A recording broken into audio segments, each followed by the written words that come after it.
Okay. All right, so today's going to be pretty laid back. We are going to talk about the narrative writing checklist that you should all have in front of you right now. If you don't, well, you can find them on my table. And you should also have the story that we already read, the fireworks story. Look into the Sky, is that what it's called? Right? We have already read this one, so that should make things go a little bit easier today and hopefully quicker, so that way you have a little extra time. Marcelino, I apologize, but no español for this. So sorry. Lo siento. Here. Okay. So, here's what we're going to do. I want to teach you how to use this rubric, which maybe you did last year also. This rubric. It's not really a rubric, it's more of a checklist, okay? So, taking a look at grade 5 and grade 6, okay, you're all like, well, we're in grade 6, Miss Simon, so why did you put grade 5 here? Because at the end of this year, you should be able to check all of these off for grade 6, okay? I just said the end of the year, right? So right now, you might not say yes to all of these questions, and you might still be in 5th grade. And that's totally okay, okay? Because it's just saying that at the end of 6th grade, you should be able to check yes on all of these boxes. Do you guys understand that? I want to make that very clear. Not that you're doing yours later and you're like, oh, gosh, why am I a 5th grade for all of these? It's okay, okay? And you might be a 6th grade, you might be a 7th grade, you might be an 8th grade. Who knows? Yes. You're going to check these off, yep. So, I'll explain it a little bit later, but you guys are actually going to grade one of your own stories today using this, okay? So you're going to go through and you're going to say, you're going to pick which story you want, because you have 4 to choose from, and you're going to say, all right, how's my overall structure, okay, sure. How's my lead? How are my transitions? How's my ending? How's my organization? How's my elaboration and craft and spelling and punctuation and sentence structure? Okay? All right, so let's start by grading our lovely look up and watch the show. Okay, we're gonna grade this one together. Oh, it's right behind me. I could have just looked at that too. I haven't had coffee. I mean, I did, but I think it was hot chocolate and not actually coffee. Disappointing. I know. Thanks, Quick Trip. Okay, so look up and watch the show. The first category is overall. We're going to wait on that one. It's kind of usually the last one that I do, okay? So we're going to look at lead first, all right? So a 5th grade lead says this. I wrote a beginning in which I not only showed what was happening and where, but also gave some clues to what would later become a problem for the main character, okay? 6th grade is a little bit longer. It says, I wrote a beginning that not only set the plot/story in motion, but also hinted at the larger meaning the story would convey. It introduced the problem, set the stage for the lesson that would be learned, or showed how the character relates to the setting in a way that matters in the story. So, looking at our lead is actually this whole section right here. Okay, so it goes all the way down to you are too young and it is too late. This went on for 5 years. How would you guys grade this lead? So this whole beginning part. What do you think? Yeah? I think I would give it maybe a 5th grade yes. Okay. Because it she kept repeating oh, this has been going on for 5 years. Right. Okay, so let's look at the grade 5. It says, I wrote a beginning that not only showed what was happening and where, but also gave some clues as to the problem. So do we have a clue as to what the problem is? Yeah. We do. Okay, so we can say yes for that one. If you say yes for grade 5, you automatically go over to grade 6, okay? And that's where we're going to start to figure out, okay, what are we missing? So, do we set the plot or story into motion? Kind of. I would say that one's a little iffy because we just know that she's not allowed to go to the fireworks, right? Hinted at the larger meaning that the story would convey. Not really. if I were grading this, I would circle that sentence and I would say, no, I don't think that you are really portraying the bigger meaning here. Because remember at the end, she has this whole thing about like how she was so happy to go to her first fireworks show and she hopes other people get to do it. Well, she didn't really hint to how important it is to her in the beginning, okay? And I think that maybe she should have. So I would have circled that, okay? So let's see. Introduce the problem, set the stage for the lesson that would be learned. I would say this is starting to 6th grade, okay? I don't think it's a completely not yet. She's starting to, but I don't think it's a complete yes. Do you guys understand why I'm saying that? Okay, transitions.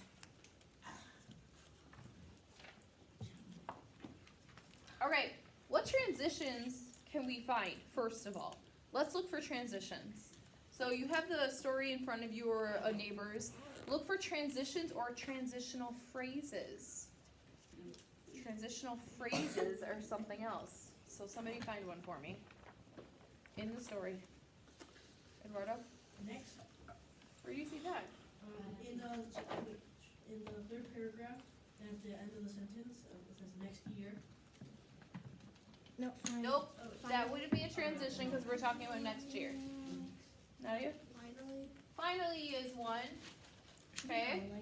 What else is a transition? Transitional phrases are going to be a little more difficult, but they are there. Just look at the first sentence in most of the paragraphs. Yeah? Where do you see them? On the next page. Not on the next page yet. Stay on this page. There's still one on here. 5 years before this? 5 years before this, boys. 5 years before this is a transitional phrase. It's telling you the time, it's telling you when something is happening. Okay? Alright, what else? You don't have to underline or do any of this, by the way. I'm just doing this. Come on, there's another one. Yeah? And? Not just and. And here. And here we are, an hour early. She did a really good job putting a comma after her transitional phrases. Okay, well there, she didn't do it here. Okay, and she didn't do one there. So, yes to all of those. Okay, on the next page, for the next hour, that is absolutely a transitional phrase because it's transitioning us to what's going on next. Okay, and then, yes. Now the time I've been waiting for could be considered a transitional phrase. It was now over, okay? So, in transitions, it says I use transitional phrases to show passage of time in complicated ways. Did she do that? I think so. Perhaps by showing things happening at the same time. Meanwhile, at the same time. Did she do that? Hi. I think I'm just gonna ask them if they have a twin, and if they say they have a twin, then I'm just gonna count them. Okay. Not their partner, just that person. Okay. Okay, or flashback or flash forward, okay? Do we flash back or flash forward? Yes. We flash forward, we flashed back because she had been asking and they were always like, no. Okay, so she's a definite yes for 5th grade. I not only use transitional phrases and clauses to signal complicated change in time, I also use them to alert my reader to changes in setting. She did more time. He's starting to. Yep, she did more time. She didn't necessarily do place. She kind of did. Like, we're there, but okay. Tone, mood, point of view, not as much. I would say she's starting to again. Okay. Okay, ending. Let's just look at the ending, and then we're going to do the overall quick. So the ending, I would say, is almost this paragraph and this paragraph. Okay. So, it was now over. Silence rang in my ears, and a heavy smoke lingered in the sky. The smoke carried away with it all of my dreams of this, because now I had seen and experienced my first ever up-close showing of the fireworks. I hope my old dreams of seeing the fireworks for the first time is carried over to someone. And just like me, they can have the great first time experiences and tell their friends all about it. Now I have done it. I can tell myself I will never forget the first time I ever saw the fireworks. Now I understand what people mean when they say how magical the fireworks are. So that's her ending. Okay? I wrote an ending that connected to the main part of the story. The character did, said, or realized something at the end that came from what happened in the story. I gave readers a sense of closure. I think a yes. I would agree. Okay, let's go to 6th grade. I wrote an ending that connected to what the story is really about. Are we good? Yep. I gave the reader a sense of closure by showing a new realization or insight or a change in the character narrator. Yep. It's a sense of closure. She did her new realization. I might have shown this through dialogue, action, inner thinking, or small actions the character takes. Yeah. What do you think? Yeah. Really? Because she didn't show any dialogue. She didn't show any action. She showed inner thinking, maybe. She didn't italicize it, but like we said, italicizing your writing is really hard, right? Small actions that the character takes, not as much. I would give her a yes in this column, but I think there's still a little bit more that she could work on. Okay?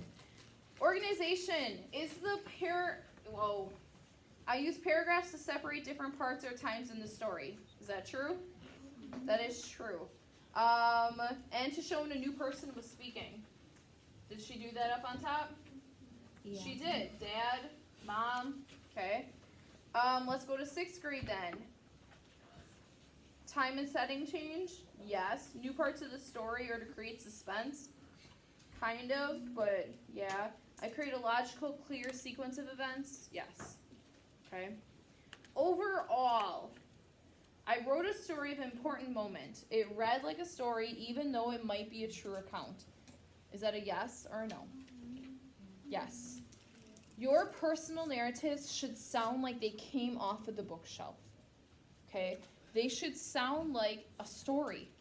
Okay? It shouldn't sound like I did this and then I did this and then I did this. And that's what happened.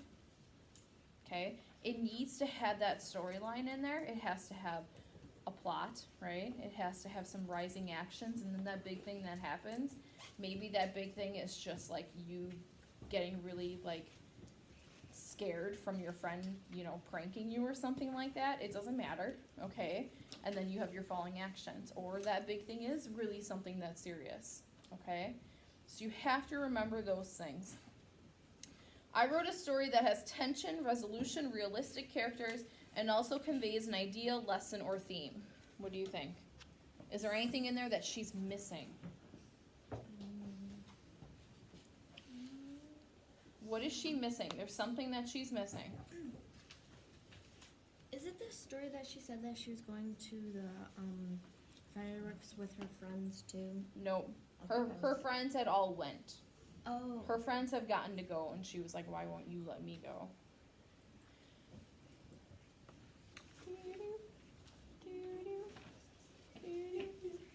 Anyone? Does it have a little bit of tension? A little bit in the beginning. It could use a little bit more. Does it have a resolution? Yep. It does. It ends, right? Does it have a realistic characters? Yeah. Kind of. I still don't understand why her parents wouldn't let her go to fireworks before this age. Yeah. Does it convey an idea, lesson, or theme? Yes. She's obviously 6th grade. The big thing I want you guys to get through is the realistic characters. Okay? Do not tell me that you and your brother absolutely never fight and you always hold hands and you skip down the street. We love each other so much. Don't try to play that off on me. Yeah, me and right? love each other so Right. much. So I know what it's like. I had 2 sisters growing up. So obviously, it's going to be a little chaotic. So if you tell me in the story that your sister just gave you a big hug and said, I love you, everything's going to be okay, that is not what my sisters would have said to me when I was little. Maybe your sister's just exceptional. Who knows? Okay? So, it's really important to make sure you have realistic characters, okay? All right, so what you guys are going to do today is you can choose to work alone or with a partner. You are going to read one of your personal narratives, and you're going to go through this whole checklist. It's not too long, you'll be okay. And you're going to give yourself a grade. Again, if you give yourself a yes for 5th grade, you have to move on to 6th grade, okay? You have to say not yet, starting to, or yes, okay? Be honest though. I should not see you say, well, Miss Simon, I'm really stupid, so I'm just going to give myself a not yet for all of the grade 5s. No. And I shouldn't have somebody who says, oh yeah, I'm so smart, I'm going to give myself a yes for all the grade 6s. Okay? Be specific and underline the things that you need to work on. Yes? So, do you, if you think you're like a starting to in 6th grade, do you still have to put a yes for your Yes. Yep. Yes. So are we correcting both of ours, or? Yes. So, well, you're only writing on your sheet for yours. So, like, it would be basically you and Carlos would sit there and you would read yours, and then on your sheet you would discuss. You'd be like, okay, did I have an important moment? Was it a true story? And if you say yes, then you check yes. Okay, but then if you get over to this side and Carlos is like, you had no tension in your story, then you would say, okay, and you circle tension, right? Because you need to work on that.